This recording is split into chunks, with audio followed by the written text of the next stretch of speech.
bussi on saapunut nyt kotiin. Käytiin eilen sitä hakee ja sähkövika siellä oli, kun se jäi sinne Tampereen motorille. Ja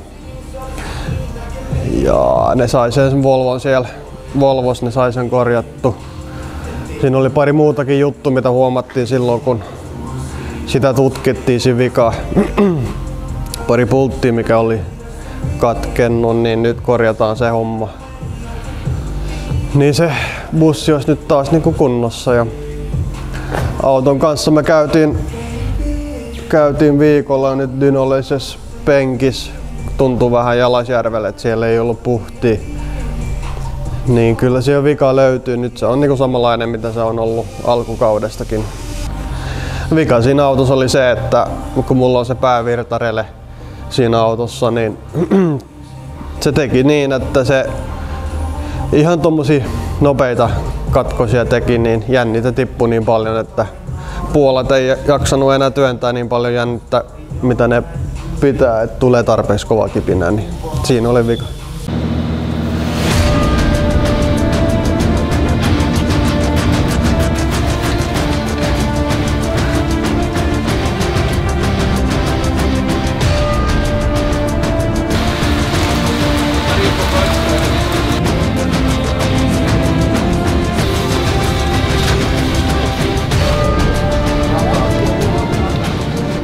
Hyvinkään kisaviikonloppuna, tänä viikonloppuna keli on nyt aika epävakaa.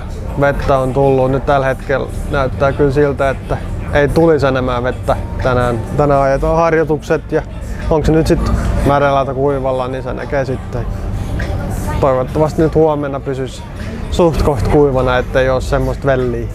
Tää uusi rataprofiili, mitä ne on tehnyt, niin se on kyllä mun mielestä hyvä juttu, ei siinä ole mitään moittimista, vaikka se on vähän muuttunut, kun se on aina ollut hyvä rata, niin ei se niinku huonompaa suuntaan ole mennyt.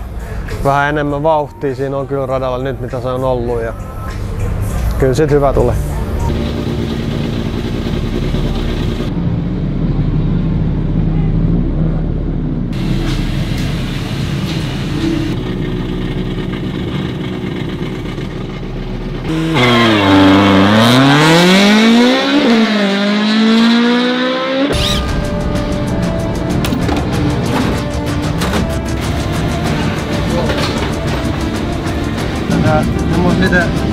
Mitä uudesta pensasta?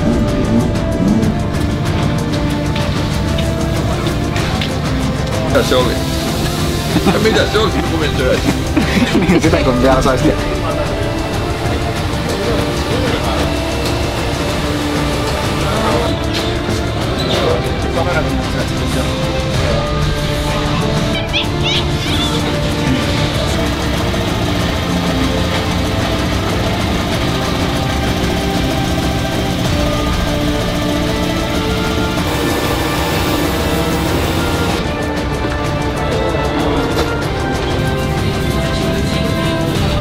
Hyvää huomenta kaikille ja tervetuloa Hyvinkään. Työkuntaa ynnä muut.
ekan Savojoki.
Thank you.